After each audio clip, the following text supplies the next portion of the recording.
Muy buenas a todos y bienvenidos un día más al podcast de Inside Sport Science. Hoy está con nosotros Roberto López. Roberto, ¿qué tal? ¿Cómo estás? Muy bien, muchas gracias. Muchas gracias por aceptarnos la entrevista. Viene por delante temas complejos, pero muy interesantes. Y antes de nada, Roberto, siempre me gusta hacer una parte introductoria para preguntar pues, quién eres, qué es lo que estás haciendo, para que la gente tenga un perfil claro. Y luego te hago la pregunta del anterior entrevistado. Vale, así que cuéntanos, ¿a qué te Perfecto. dedicas?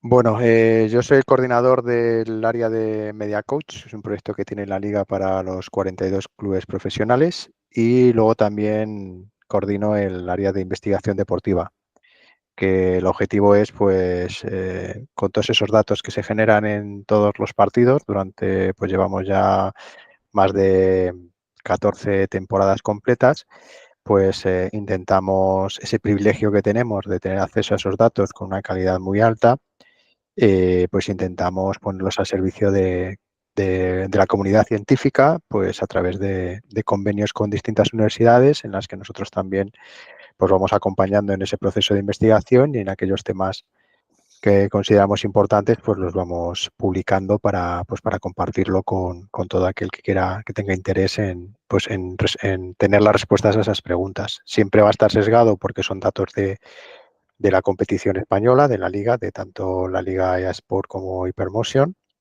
Pero bueno, yo creo que pocas son las ligas que tienen esta capacidad de generar el dato de tanta calidad, porque nuestro dato, para la gente que no esté tan familiarizado con la investigación, el primer requisito para poder publicar una revista científica internacional es que la herramienta esté validada científicamente, que quiere decir que se demuestre que mide correctamente lo que pretende medir, ¿no? Entonces nosotros, aparte de estar validados por los test FIFA, que hace cada X tiempo, pues también tenemos esa validación científica, que fue lo primero que tuve que hacer para poder utilizar esos datos. Yo vengo de la universidad. De hecho, cuando yo entré en la liga hará ya 8 años, el objetivo fue ese, precisamente, el objetivo fundamental, aparte de aportar ese rigor científico también a los clubes en la medida de lo posible, pues era un poco también crear ese área de investigación pionera en las grandes ligas.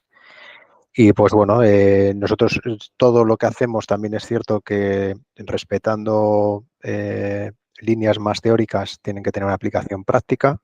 Nos gusta que las conclusiones y los resultados que obtenemos cualquier miembro del cuerpo técnico lo pueda aplicar al día siguiente en su entrenamiento o en el partido.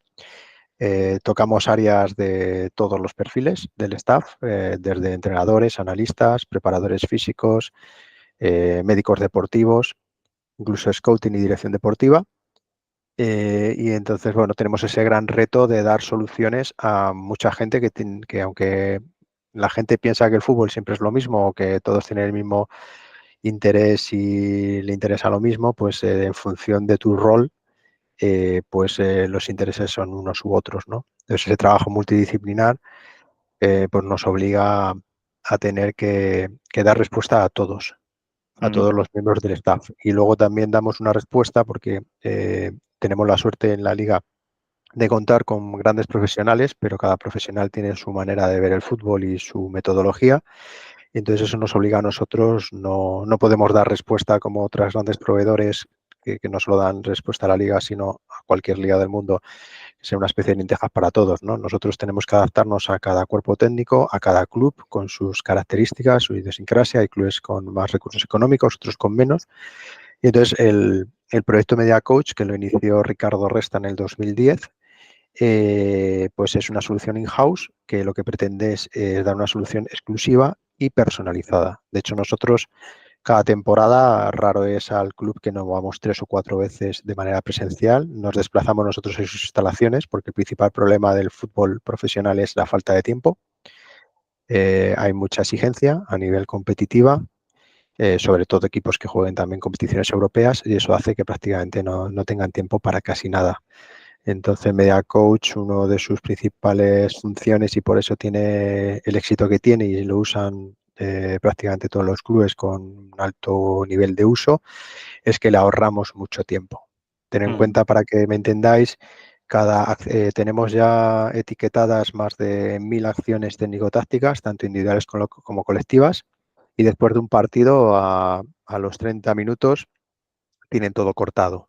Cualquier acción de cualquier jugador que te puedas imaginar ya está cortado en un clip de vídeo para que puedan acceder y decir, pues yo de todo tengo la percepción de que ha ocurrido esto, pues puedo ir a, por ejemplo, salida del balón, hemos estado flojos, nos han recuperado mucho presión tras pérdida.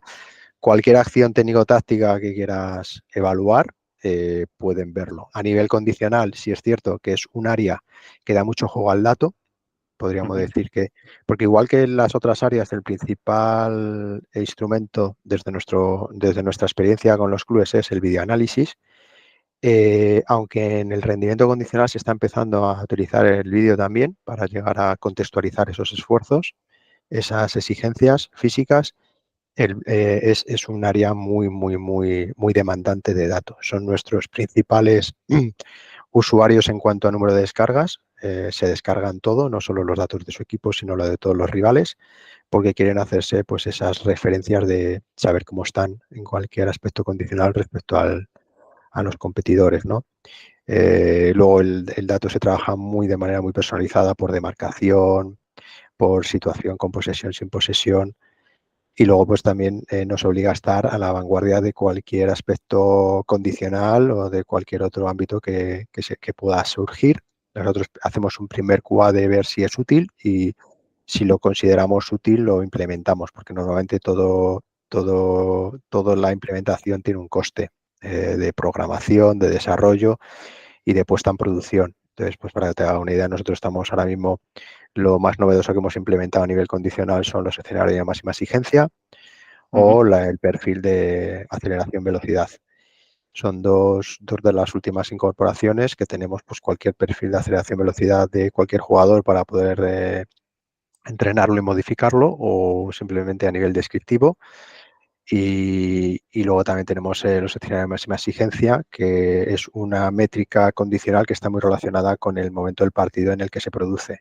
Cuando los jugadores tienen la mayor exigencia física, en intervalos de 1, 3 y 5 minutos, lo reproducimos y vemos para luego en el entrenamiento intentar simular esas situaciones. Curiosamente, la mayoría de escenarios de máxima exigencia son situaciones de balón parado.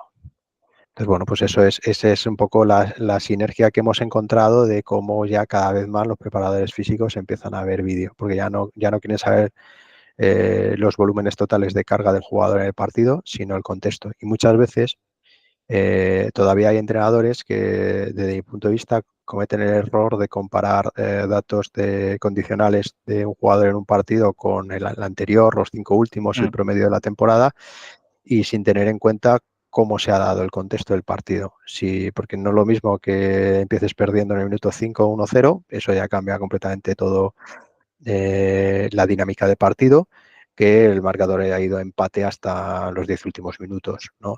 O, por ejemplo, que por circunstancias el juego se ha desarrollado por una banda u otra.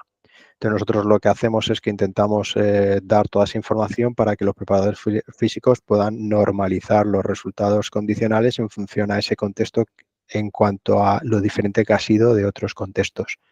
Y entonces, pues ahí corriges ese sesgo y muchas veces pues, te das cuenta que el jugador no es que haya tenido una bajada de rendimiento condicional, sino que por circunstancias del partido el 70-80% del juego se ha disputado en la otra banda y a lo mejor es un lateral derecho y el juego ha ido por la banda izquierda. O, por ejemplo, que ha tenido un porcentaje de posesión muchísimo más, su equipo muchísimo más alto de lo habitual y es un jugador defensivo, un lateral defensivo que no se suele incorporar mucho al ataque y eso hace pues que evidentemente tenga menos exigencia condicional porque ha tenido menos intervención. Pues todos esos aspectos cada vez son más fundamentales en la élite para poder saber si el jugador ha estado a un nivel condicional óptimo, porque muchas veces tendemos a pensar que el jugador lo da, porque es muy de lema deportivo, hay que darlo todo en el campo, pero el jugador tiene un principio básico que es el principio de eficiencia. Yo no me desgasto si no tengo la necesidad de desgastarme. A nivel curioso, pues vemos a veces incluso que Los picos máximos de velocidad se consiguen en los momentos de celebración de goles. Un jugador que está en el medio del campo y se va al córner y consigue su pico máximo de velocidad, ¿no? Ese tipo de anécdotas sí que nos han resultado curiosas. También dividimos mucho los datos condicionales y los técnico-tácticos en tiempo efectivo y tiempo no efectivo. Aunque en el tiempo no efectivo también el jugador tiene que hacer cosas, sobre todo a nivel de recuperar posiciones, volver a tener una estructura organizativa mientras el balón se vuelve a poner en juego. Pero sí es importante que hay que saber, porque hay veces que los partidos tienen mucho menos tiempo efectivo que lo habitual y entonces eso también puede hacer que baje mucho el rendimiento condicional y ha sido porque a lo mejor ha habido un 20% menos de tiempo efectivo por circunstancias del partido, por el propio rival, que hay rivales que tienden a parar el juego como estrategia. Entonces, todos esos aspectos hay que medirlos.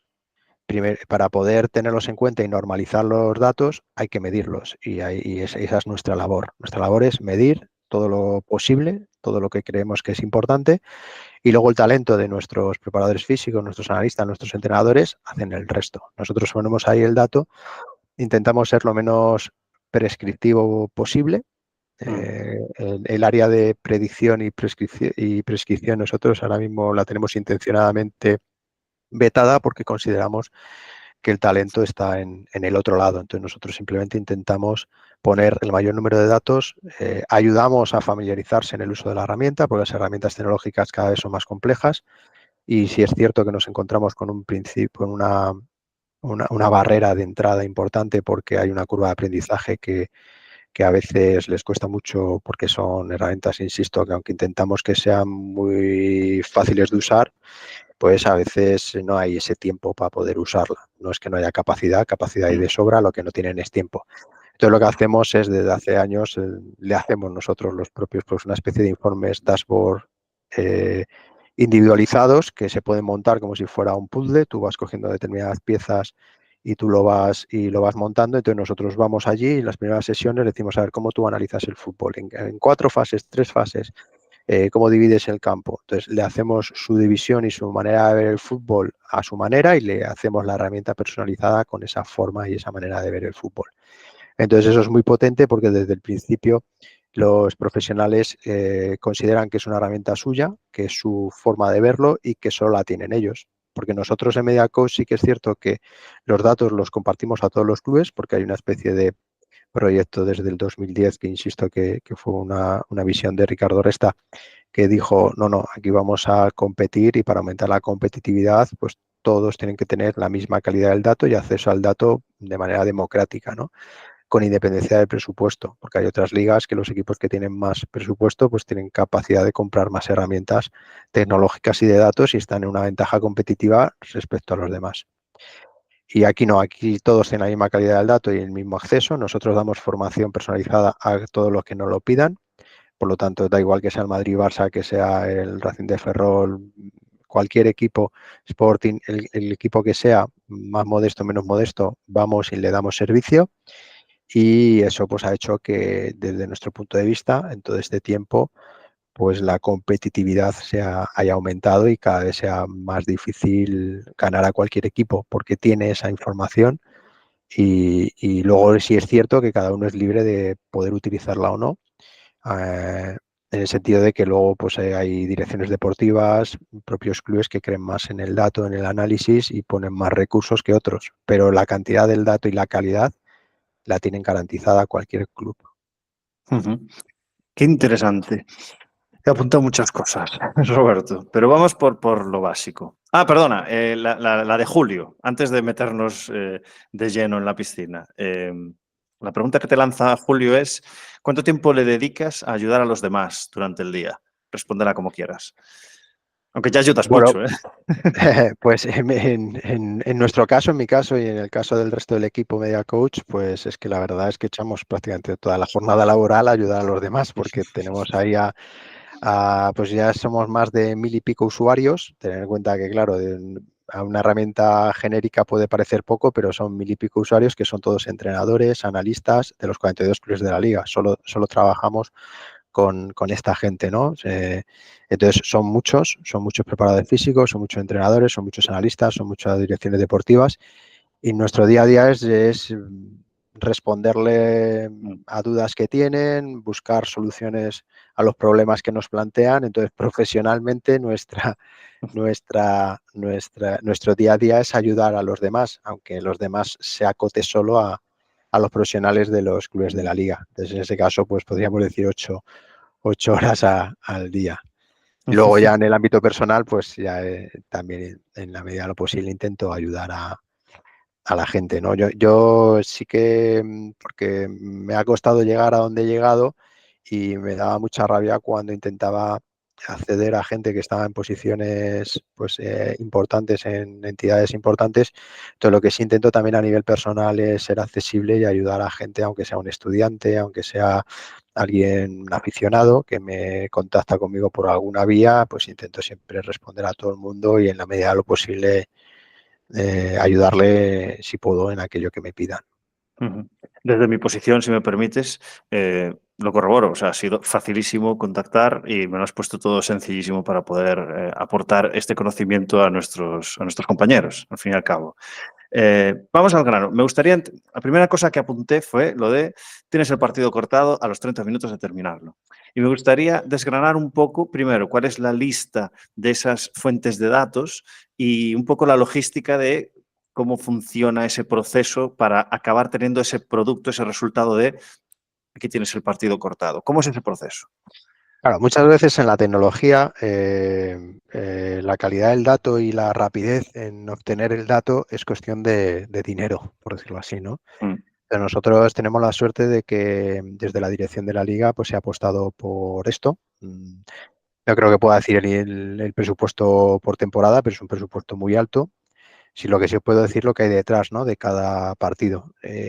Primer matiz importante, nosotros solo damos datos de competición de partido, que es lo que, por decirlo así, es lo que cubre la competición como liga, porque la liga no deja de ser la competición.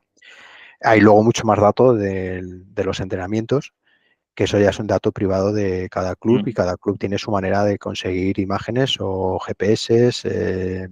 Eso sí que ahí nosotros no entramos, ¿no? Entonces nosotros solo hacemos 380 partidos por temporada. Entonces de esos 380 partidos, todos los estadios, los 42 estadios de la competición, los más grandes, los más pequeños, de clubes más modestos, más importantes, tienen cámaras perimetrales en todos los estadios, que son unas cámaras de tracking óptico que durante la competición hacen un seguimiento del jugador 25 veces por segundo. Una especie de, pues, de foco de láser que pone sobre un jugador y le va siguiendo, ¿no? Entonces eso nos da la posición XY en el campo pues 25 veces por segundo. También hacemos un seguimiento del balón para tener el dato del balón, que cada vez es más importante. Y bueno, pues tenemos también 25 veces por segundo. También se hace un seguimiento de los árbitros, que luego pues se les Disculpa, pasa. Roberto, disculpa. Sí. ¿El balón tiene un dispositivo o es también tracking óptico? Actualmente ya ha salido en FIFA el balón con dispositivo interior, ¿vale? Vale, vale. Desconozco la fiabilidad de esos datos, porque no sé cómo funcionan el dispositivo que tenga ante los golpeos, no sé la fiabilidad del dato de velocidad, distancia recorrida. Nosotros la que conocemos y la que hemos testeado y validado científicamente es la del tracking, que es como seguir como si fuera un elemento Vale, más.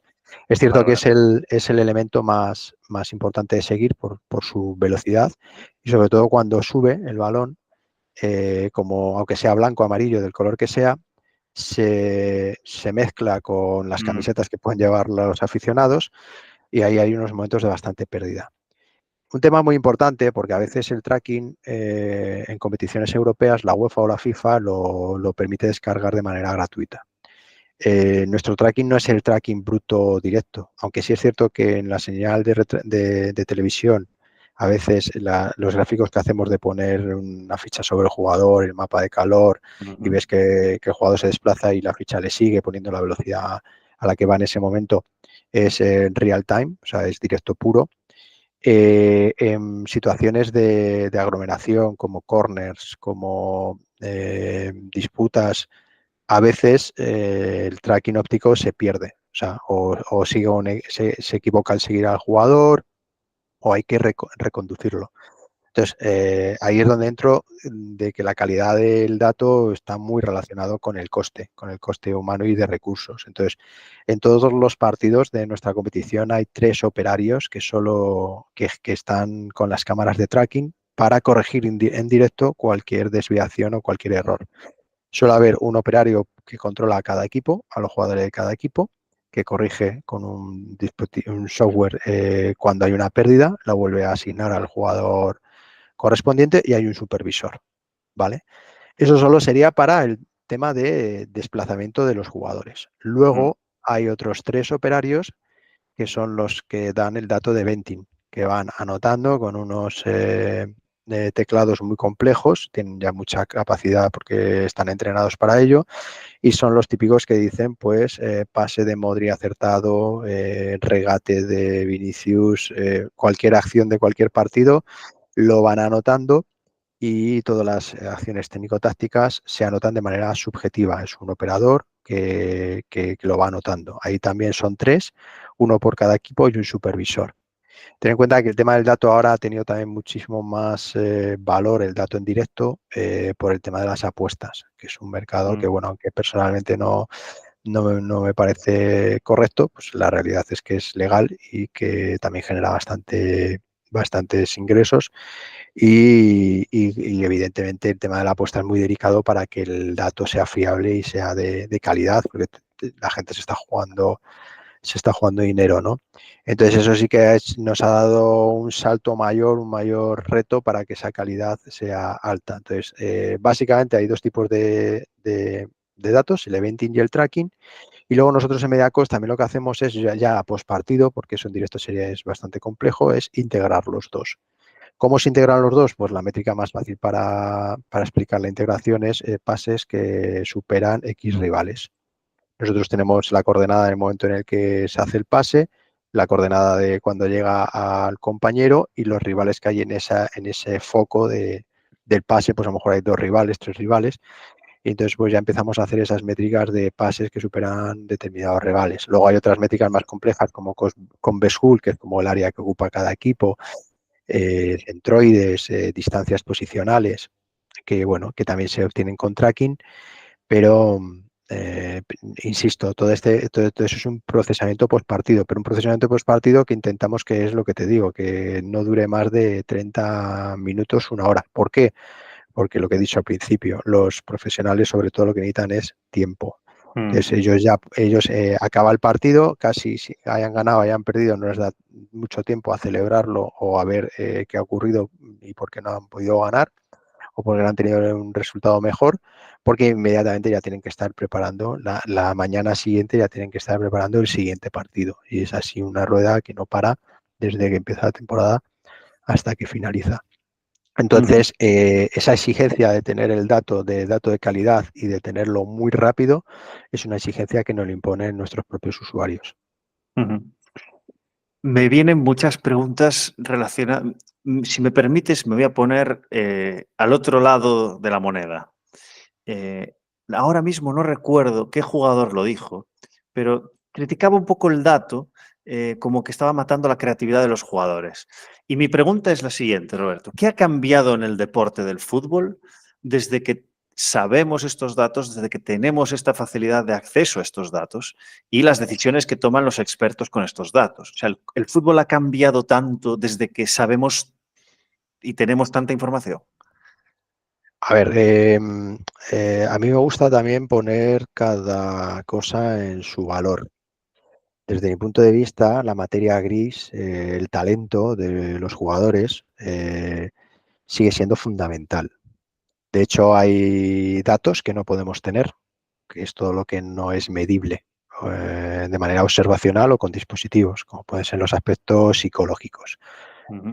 Reciente Eurocopa, pues un equipo que se ponga por detrás, pues como por ejemplo España, con un marcador adverso en la fase ya de al final, pues es tener esa capacidad de superar, de tener fe, de confianza y poder remontar el partido, seguir siendo fiel al estilo, pues son aspectos difíciles de medir con el dato, ¿no? Es cierto que las técnicas de psicometría están empezando ya a hacer algo para intentar medirlo, incluso el tema de la frecuencia cardíaca para medir el tema de tensión, estrés, aunque la frecuencia cardíaca es un valor muy, muy personal y muy variable, por el tema de gesticular, en función del gesto que ves a un jugador, pues puedes intuir que tiene unos aspectos de estrés o de nerviosismo o de motivación o hipermotivación X, pero bueno, son aspectos que todavía hay que demostrar que se pueden medir, ¿no? Entonces tenemos, por un lado, lo que se puede medir y lo que no. Entonces, Ujú. esto es un poco como el típico gráfico que hemos visto muchas veces del iceberg. El eventing y el tracking mide la parte del iceberg que se ve por encima del mar, pero está la parte que no se ve, que esa es muy difícil de medir, como por ejemplo que un jugador pues, ha discutido con su pareja y esté nervioso. Ten en cuenta que los jugadores no lo van a decir, porque todo lo que sea debilidad y si son transparentes puede que siendo un jugador titular el entrenador decida tenerlo en el banquillo porque no está bien. Ahí el jugador tiende a ser egoísta y decir no voy a jugar mi titularidad porque esté jodido a nivel emocional. Ujú. Entonces, pero claro, tampoco lo podemos medir. ¿A dónde quiero llegar? Que evidentemente el dato no es milagroso, el dato mide lo que se puede medir y lo que se puede medir de manera fiable. Para mí el dato es un complemento, no es un sustitutivo de nada. Entonces, si yo tengo un jugador talentoso, el dato tampoco le tiene por qué perjudicar. Para mí el dato objetiviza la subjetividad que tiene la observación. Me explico.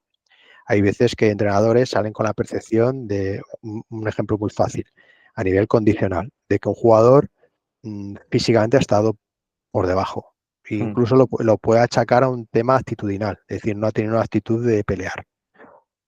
Pero luego le pasan los datos y le pueden dar que es el que más distancia ha recorrido a alta intensidad, el que ha tenido el pico máximo de velocidad, el que en más número de acciones ha intervenido, que más balones ha recuperado, pero una serie de datos que pueden hacer dudar al entrenador de esa opinión subjetiva inicial, porque al final los entrenadores y cualquier persona profesional que se dedique no deja de ser humano y nada de lo humano le es ajeno y puede tener un sesgo o puede tener incluso, por lo que sea, cierta manía, entre comillas, a un jugador Sí. o porque le ha hecho un mal gesto, y entonces ya tiendes a ver algo que luego convierte en tu realidad lo que en realidad no ha sido así, ¿no?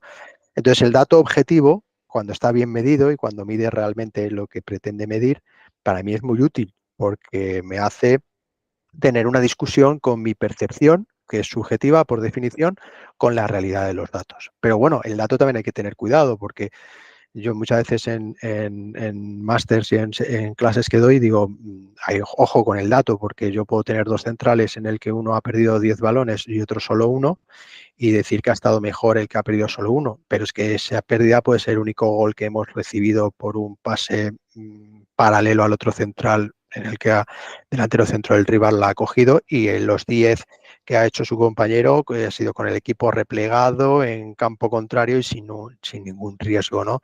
Entonces, claro, el dato hay que tenerlo en cuenta, hay que valorarlo, hay que saber interpretarlo, porque luego muchas veces los jugadores en eso a nivel de cada vez los están más utilizando en la renegociación de contratos, pero claro, yo puedo coger los datos que me interesan y mostrar una imagen y poder coger otros datos que siguen siendo iguales y válidos y dar otra imagen. Si me interesa dar una imagen de que el jugador tiene un buen rendimiento, puedo centrarme solo en aquellos datos que le sitúa por encima de la media, pero si me interesa dar la imagen que ha tenido un bajo rendimiento, pues le puedo poner los datos a solo aquellos datos que han estado por debajo de la media. Entonces el dato al final es un valor peligroso. La herramienta en sí no es buena ni mala, es el uso que le queramos dar. Entonces, insisto, muchas veces tiramos del dato para justificar cosas, ¿no? Y ahí es donde yo creo que empieza a tener mala fama el dato. El dato hay que ser honesto y hay que utilizarlo con rigor, pero también con justicia, en el sentido de coger esa completitud y hacer una imagen fiel de lo que ha ocurrido. Pero insisto, el dato, el problema que tiene es que también hay millones de datos y elegir cuál es el dato clave en cada partido, hombre, el dato clave lo sabemos todos, es el gol, ¿no? El meter goles y que no te metan goles, ¿no? Pero saliendo de esa obviedad del gol, pues todas las correlaciones que pueda haber de otros datos, porque muchas veces se critica con equipo, me acuerdo ahora mismo, el Barça se le critica el tema condicional. Bueno, pues el Barça de Guardiola, el Barça que ha ganado todo, era el equipo que menos distancia recorría, el que la recorría menos intensidad. ¿Por qué? Porque tenía un estilo distinto, ¿no? Entonces, a un equipo que su fortaleza está en la presión, en el contraataque, pues el contraataque, los datos condicionales, una bajada en el dato condicional sí que puede tener una correlación directa con el rendimiento del equipo, pero otro equipo que tenga un juego más combinativo en el que el aspecto condicional sea menos determinante o solo sea determinante en aspectos muy concretos, pues una bajada de rendimiento no puede no estar correlacionada con el resultado. De hecho, nosotros correlacionamos mucho cualquier variable con el resultado y nos damos cuenta de que nunca vamos a encontrar una correlación alta de todos los equipos, pero cuando empiezas a correlacionar equipos por separado, sus datos con el resultado, sí que te das cuenta cuáles son las 4 o 5 métricas clave para ese equipo ganar, empatar o perder. Y cada equipo tiene sus métricas. ¿Por qué? Porque va muy relacionada con su estilo de juego y con su planteamiento de partido que hace el entrenador. Entonces, el dato yo creo que no va a matar a nada, no va ha venido para mejorar. O sea, yo siempre digo que prefiero tener información que no tenerla y al final el dato es información. Ahora, el mal uso, pues por ejemplo, el intentar encorsetar tanto a los jugadores con datos y avasallarles y decir, no, pues hay que hacer esto porque el dato dice esto, pues sí que es cierto que un mal uso del dato puede condicionar a un jugador, pero es porque tu metodología no está basada en que dejar que el jugador, no confías en el jugador para que su talento fluya. Le estás encorsetando, pero no tiene tanto que ver con el dato como para, desde mi punto de vista, con la dirección que tú estás haciendo de ese equipo. Me has contestado muchas preguntas que tenía ya preparadas. La siguiente está relacionada con la prevención de lesiones. Entonces, desde el punto de vista de, pues eso, de la densidad de la competición, que cada vez va a más, del poco tiempo de recuperación que tienen los deportistas. O sea, ¿cuál es tu recomendación del uso de los datos para conseguir disminuir ese índice lesional? Pues mira, el dato es un tema que nosotros le damos mucha importancia porque al final para los clubes la salud del jugador en cuanto a prevención de lesiones es una de sus principales preocupaciones. Y hemos tenido varias investigaciones, de hecho nos concedieron incluso un premio nacional de medicina deportiva con una investigación porque conseguimos detectar una mutación genética que hacía que esos jugadores que tenían esa mutación tenían una mayor predisposición lesional e incluso tenían un menor rendimiento condicional respecto a otros que no tenían esa mutación. Evidentemente esto no, lo que hablábamos antes del uso del dato, este dato se puede usar bien o mal. Mal sería, pues desde el fútbol base, quien tenga esa mutación, echarle, que sería un uso incorrecto, porque imaginaos que Messi tiene esa mutación, que no tenemos el dato de Messi, porque esa investigación se hizo cuando Messi estaba en la liga. No puedo decir si la tiene o no, pero imaginaos que el Messi tiene esa mutación y se lo carga a alguien simplemente por un uso erróneo del dato. No. Sí. ¿Cuál sería el buen uso? Pues nosotros luego dimos a cada club cuáles eran los jugadores que tenían esta mutación, pues tienen que tener un trabajo específico y tienen que estar más entre algodones, por decirlo así. Cuando sabemos que un jugador tiene una mayor predisposición genética a tener un problema pues sobre todo nosotros las lesiones que podemos controlar, estudiar y prevenir son las de sobrecarga o de carga muscular.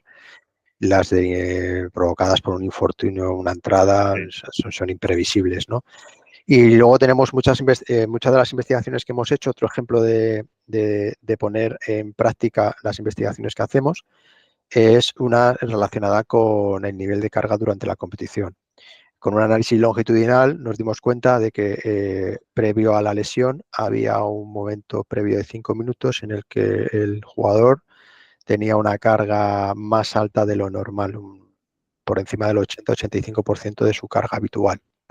Entonces nosotros, una de las herramientas que tenemos es Mediacos Live, que es una especie de aplicación app que monitoriza todo el tema condicional en directo y los preparadores físicos se generan alertas.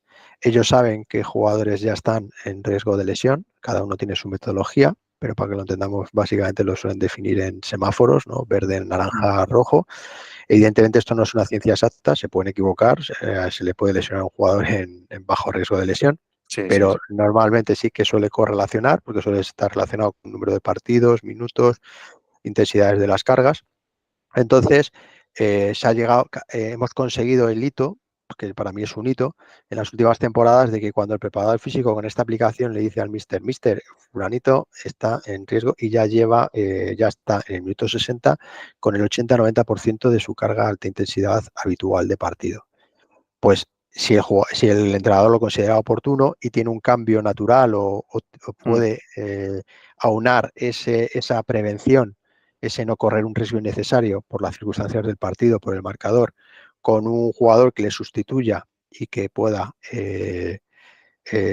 seguir teniendo el plan de partido que desea, pues lo están haciendo. Y, por ejemplo, puedo dar el dato de Edu Pons del Barcelona, sí. porque me lo permite, pues muchas veces lo hacía con Busquets en su último año de temporada. Le tenía muy monitorizado y cuando veían que llegaba a cierta carga, pues ya le daban esa información a Xavi, que es el que al final decidía, pero es lo que digo, el dato en sí es útil tenerlo, o sea, tener a mí esa información, con independencia de que luego el entrenador pueda decir, puf, me la voy a jugar porque es que el partido es un partido muy importante, necesitamos ganar porque si no está en riesgo la competición y me la voy a jugar, pero es algo que por lo menos tienes el dato y estás manejando el riesgo. Sí. Entonces, para mí eso es fundamental. Mm. Y eso es lo que nosotros aportamos principalmente a los entrenadores, en este caso a los preparadores físicos, a los entrenadores, a cualquier miembro a cualquier miembro del staff. Vale, vale. Me viene a la cabeza la situación de Lamine Yamal, de que le han cambiado en todos los partidos. Quizás, no lo sé, habría algo de esto también, de control de un chaval joven que no está expuesto a este tipo de partidos ni estrés, pues puede que sea una decisión Sí, estratégica también. la selección española yo creo que tiene mucho cuidado con eso porque al final los clubes cuando desgraciadamente se lesiona un jugador con la selección, pues la propia selección es muy sensible y sobre todo Ya. el entrenador actual es muy sensible al componente humano y yo soy consciente de que, por ejemplo, la lesión de Gavi pues es Mm, muy dolorosa, es muy sentido porque al final son jugadores que él es consciente de que ya tienen una carga alta de trabajo, en este caso venía de una lesión, pero bueno, tienen que buscar también el equilibrio entre lo mejor para el rendimiento de la selección con lo mejor para los jugadores, que al final lo mejor para los jugadores suele ser lo mejor para los clubes. mm. Lo mejor para el jugador es jugar. Eso está claro. Pues fíjate, mira, Robert, el dato es algo que eh, ha hecho afortunadamente también hacer al jugador más inteligente y ser él mismo el consciente de pedir cambios en situaciones así. Y antes era más decir, no, yo juego, porque al final el jugador, aunque lo que quiere jugar, lo que no quiere es lesionarse o con sí. una lesión importante, ¿no? Porque entonces le evita jugar, ¿no? Y cada vez sí es cierto que en la experiencia que tenemos con los cuerpos técnicos, el jugador demanda ese dato, sobre todo el condicional Ujú, demanda ese dato. Oye, si incluso hay piques dentro del vestuario y sacan pecho, fíjate, he sido el que más ujú, distancia de alta intensidad he recorrido. Y eso yo creo que si lo sabe gestionar bien el entrenador, es hasta positivo.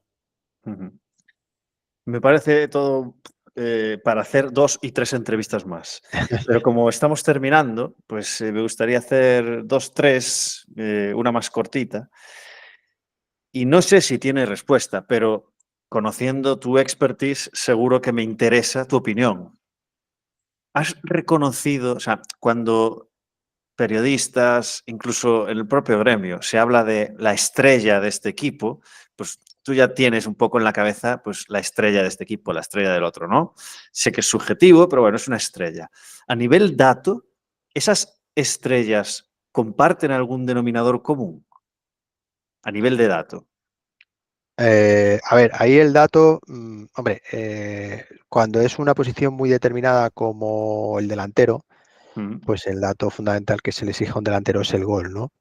Mm, Pero si tú te vas de esas obviedades, lo curioso del dato es que a veces el dato destaca, no destaca a los mejores jugadores. Pero eso en sí mismo también es una oportunidad. Para que la gente lo entiende, venía a ser por lo de Moneyball, ¿no? Que cada vez es más mm, difícil repetir el proyecto Moneyball porque la gran ventaja de lo que se representa en la película es que alguien le dio por analizar el dato cuando nadie lo hacía. mm. Ahora el problema es que todos tienen esos datos, ¿no? Descubrir en la Eurocopa a Yamal no tiene ningún mérito. Descubrir a Yamal es cuando está jugando en el juvenil. Sí, Entonces, sí es cierto que muchas veces lo que intentamos poner es en correlación el rendimiento con el dato y nos podemos llevar la sorpresa de que hay jugadores tapados que son muy buenos en casi todo, pero no destacan en ninguno. Con esto independencia de pasa, eso, perdona, esto pasa en el draft combine de la NBA, que tú por ves ejemplo. los tops de los test y no hay ningún famoso. Pero claro, estás A hablando nivel de la estrella, NBA que digo. están a un nivel por encima, a nivel del uso del dato, la NBA. Y luego porque el dato es mucho más agradecido en la NBA, porque el dato a mayor marcador más valor tiene, en el sentido de que, por ejemplo, en el fútbol puedes ganar un partido sin haber tirado a portería, que es Ya, un gol en propia meta. Eso en el baloncesto es ya, impensable. ya, Es ya. impensable tener muy buenas estadísticas y perder un partido. Recordar también el partido City-Real Madrid. Tú coges estadísticamente ese partido y lo tenía que haber ganado según el dato el Manchester City, 10 de cada 10. Pero es lo maravilloso para mí del fútbol. O sea, yo Mm, muchas veces lo digo, el día que sea predecible y el dato pueda predecir lo que va a pasar, se morirá el fútbol o se morirá cualquier deporte. Ya no tendrá interés para nadie porque si el dato te adelanta. Y afortunadamente eso es muy, muy difícil de conseguir porque es muy complejo. El fútbol ya, es muy complejo y luego lo que comentabas tú, los jugadores fuera de serie lo son por intangibles, no por cosas que se puedan medir. Y luego interesante. esa intangibilidad pues hace que todavía tenga mucho valor lo que se llama el ojímetro, el olfato o como queramos llamarlo dentro del fútbol. Gente que sabe ver un jugador donde el dato no dice nada y donde otros no ven nada. Esa Ujú. gente sigue siendo muy valiosa y eso es un don que muchas veces ni siquiera ellos son conscientes de que lo tienen. Es como cuando a Messi en entrevista le decían, pero ¿cómo has hecho eso? Y no te sabe decir cómo lo ha hecho. Él sale al campo y hace cosas sin saber, porque la mayoría del tiempo las tomas de decisiones es en la zona no consciente. No da tiempo a tener conciencia en el mundo del fútbol, en jugadas, en duelos. Entonces interpreta de manera inconsciente todo. Entonces ese talento, esa manera de decidir en milésimas de segundo de una manera sorpresiva, ni siquiera él es consciente de, habrá una causa que no se sabe, probablemente sea de que lleva jugando al fútbol de calle o que lleva jugando desde los 5 años, que es lo único que ha hecho y que le ha apasionado, una serie de componentes que ni siquiera él conoce y que no podemos medir, que hace que haya un modelo de éxito. Pero yo creo que hay mucho de talento innato, es como cualquier otra área del arte, de Mm, pintores, de músicos, hay un componente de talento que no sé si es adquirido o innato, yo creo que hay mucho de innato, es como el componente condicional, el dilema eterno de si es genético o adquirido, ¿no? Pues bueno, yo creo que es un mix, pero Usain Bolt, aunque no se cuide comiendo, iba a ser el más rápido del mundo, porque tenía esa genética, ¿no?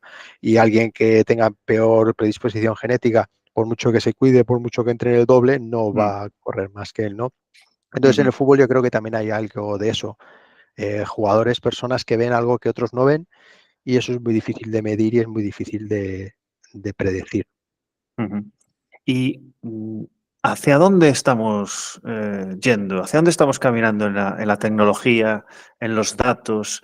¿Dónde crees que estaremos de aquí a 15 años con, porque la inteligencia artificial, si no está, va a estar seguro en la toma de decisiones de los datos?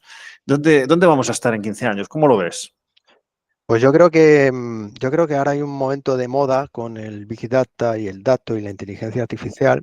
Yo creo que al final la inteligencia artificial es una herramienta que en la liga y yo personalmente utilizo con bastante frecuencia porque te permite ahorrar mucho tiempo y te permite todo lo que sea computacional, todo lo que sea un proceso metódico, estadístico, matemático, te lo hace a un ritmo y a una velocidad infinitamente superior y con mucho menos error humano. Pero luego está la parte creativa, donde la inteligencia artificial empieza a tener avances, pero yo creo que nunca va a estar al nivel de... O sea, algo que... hay dos temas importantes para mí, para la inteligencia artificial. La inteligencia artificial lo que pretende es simular el cerebro humano. La ciencia médica todavía está a un 10% en el mejor de los casos de conocimiento del cerebro humano. Entonces, que alguien sea capaz de replicar algo que ni siquiera conocemos, que todavía es un misterio el 90% de cómo nos funciona el cerebro al humano, pues a mí se me hace difícil porque no sabes por dónde ir, porque no lo conoces, ¿no? Un marcapasos simula un corazón, entonces tenemos un conocimiento del 100% del corazón y de otros órganos y podemos simularlos y sustituirlos. El cerebro humano es imposible porque tiene una plasticidad y tiene una capacidad de adaptación bestial, que eso es muy difícil al final, las técnicas de inteligencia artificial son modelajes, son aprendizajes, tienes que estar entrenándole, es el ser humano el que le está entrenando constantemente, entonces puede ser alguien muy listo, puede ser una enciclopedia andante, pero siempre va a tener un componente de creatividad, de encontrarse ante un folio en blanco y esa capacidad de creatividad, esa visión distinta, pues si no va a estar, yo creo que ahí está muy limitado. Entonces yo creo que nunca va a sustituir a fecha de hoy, y es una opinión muy personal, la inteligencia artificial nunca va a sustituir al ser humano, pero un ser humano ayudándose en la inteligencia artificial puede llegar a muchos más objetivos, infinito más objetivos que aquellos que ya se lo han tomado como algo personal y se lo han tomado como un sustituto o un enemigo, ¿no? Entonces yo creo que eso es un error. Todo avanza. Yo me acuerdo cuando el preparador físico todavía había clubes que se planteaban tenerlo o no. Afortunadamente ahora mismo es incuestionable tener a un preparador físico, un club que no tenga un preparador físico a nivel profesional. El científico de datos yo creo que va a ser una figura que también va a convertirse en algo fundamental en el cuerpo técnico. Falta tiempo, pero por lo que estoy hablando, porque va a dar una capacidad de analizar muchas más cosas en mucho tiempo, pero siempre lo veo como una herramienta al servicio del ser humano, de la materia gris del entrenador, no como una herramienta que sustituya al entrenador. Con esta anécdota termino. Nosotros en la liga recibimos muchas veces muchos proveedores y muchos científicos y gente que tiene desarrollos que lógicamente intenta que se los compremos o que les demos un empuje, ¿no? Entonces, más de una vez nos vienen con un modelo predictivo en el que con un software nos dicen que a un equipo cómo ganar, ¿no? Entonces yo siempre les digo lo mismo, digo, mira, nosotros somos media coach, aquí tenemos que dar la misma solución para todos, entonces por definición tu modelo es erróneo. ¿Cómo? A veces se lo toman hasta mal, digo, porque, hombre, porque si yo le doy, imaginaros en un clásico, le doy tu software al Madrid y se lo doy al Barça, como es imposible que dos equipos ganen, tu software va a fallar. Bueno, ya, entonces ya empiezan claro, porque el modo de que siempre gane es que no es posible, ¿no? Y muchas veces los modelos, por la experiencia que yo tengo, te dicen lo que tienes que hacer, pero no entramos en que un equipo no solo es lo que muchas veces tiene claro lo que quiere hacer, el problema es que no puede hacerlo por falta de capacidad o porque el rival no se lo deja hacer, ¿no? Entonces, muchas veces sabemos, los entrenadores sabemos cómo debemos hacer o cómo neutralizar o cómo conseguir ganar un partido. El problema es que cuando se lo transmitimos a otros jugadores o no tienen esa calidad para poder hacer lo que le pedimos o el rival es tan bueno que neutraliza y evita que lo hagan nuestros jugadores, ¿no? Entonces, todo esto hace que sea todo tan complejo que desde mi punto de vista, inteligencia artificial es una herramienta muy útil, pero tienes que ponerla al servicio del cuerpo técnico, de los entrenadores o de los preparadores físicos. Como un complemento, básicamente. Eso es. Última pregunta, Roberto, ¿qué pregunta le quieres hacer al próximo entrevistado sabiendo que no sabemos quién es, ni siquiera yo, ¿eh? Pues fíjate, a raíz de lo que hemos estado hablando, es una pregunta que siempre da mucho juego y es, pues en este equilibrio entre inteligencia artificial, inteligencia humana, en un escenario de 5 o 10 años, ¿quién cree que va a estar por delante? Si va a seguir siendo la inteligencia humana o la inteligencia artificial superará a la humana. ¿Por delante en qué sentido? Pues Profesional, que deportivo. efectivamente que sustituya, es decir, que veamos que es una máquina, un modelo que ha definido el Real Madrid, el que está dirigiendo al equipo en el banquillo, en vez Vale, de Ancelotti. vale. Porque te decía que además recientemente vi a un robot con ChatGPT integrado que era capaz de, a la pregunta de qué es lo que ves en la mesa, empezar a fregar los platos. ¿Sabes? O sea, no le das una orden directa, sino que él ya interpreta que hay Eso es. algunos platos que están sucios, pues tengo que limpiarlos. En ese tipo de tareas, si es que no nos ha superado ya, nos va a superar, seguro. No, no, eso yo estoy completamente de acuerdo. Hay mira, si tú por ejemplo vas a un cuerpo técnico y tienes a un tío que lo que está cogiendo es los datos en bruto y está haciendo correlaciones o análisis estadístico de Mm, promedios de desviaciones, a ese le han sustituido ya, ese está mm, muerto.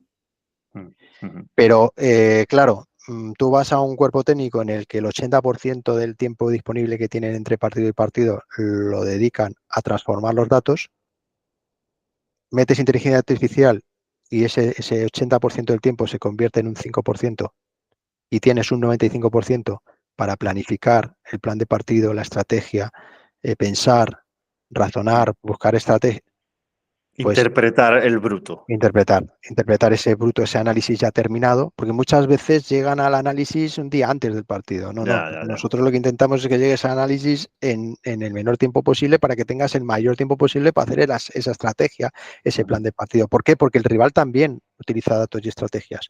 Y eso ujú, es lo bonito, es una especie del juego de guerra, de decir, pues yo a lo mejor él va a pensar porque mis datos dicen que yo soy fuerte esperando atrás y buscando la contra, pues le voy a intentar sorprender y voy a jugar, porque eso es lo potente para mí y lo complicado que es la predicción en el fútbol, en el que yo también conozco cuáles son mis datos y cuáles son mis predicciones. Por lo tanto, puedo intencionadamente decir, aunque lo más normal es que haga esto, intencionadamente voy a hacer algo anormal como mm. factor de sorpresa. Y esa predecir la posibilidad de tu factor sorpresa, ahí es donde ya la inteligencia artificial está muy lejos. Un ejemplo muy claro que pongo siempre en este caso. Yo soy un jugador que sin pensarlo, todos mis penaltis los tiro abajo a la derecha.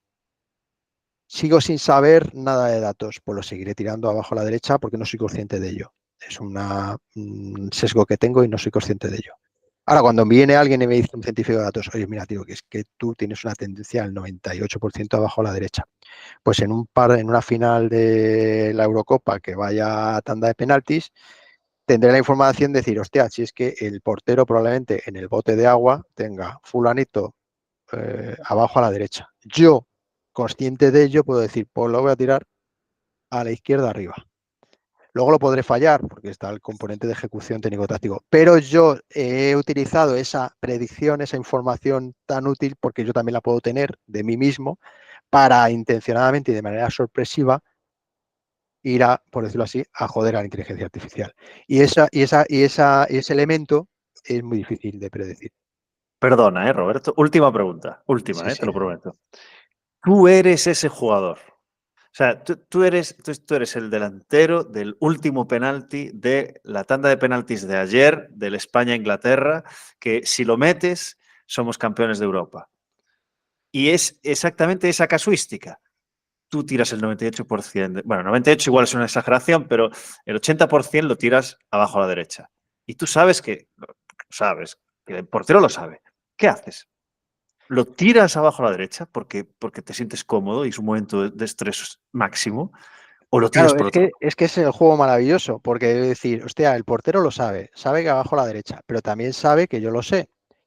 Y puede incluso predecir, este me va a joder y en vez de abajo a la derecha, que es lo que cree que espero, Pero me tú va a tirar al decides, tú otro eres el lado. jugador. Entonces, Tú claro, no eres el técnico, eres el jugador. ¿Qué haces? pues hombre, no lo sé.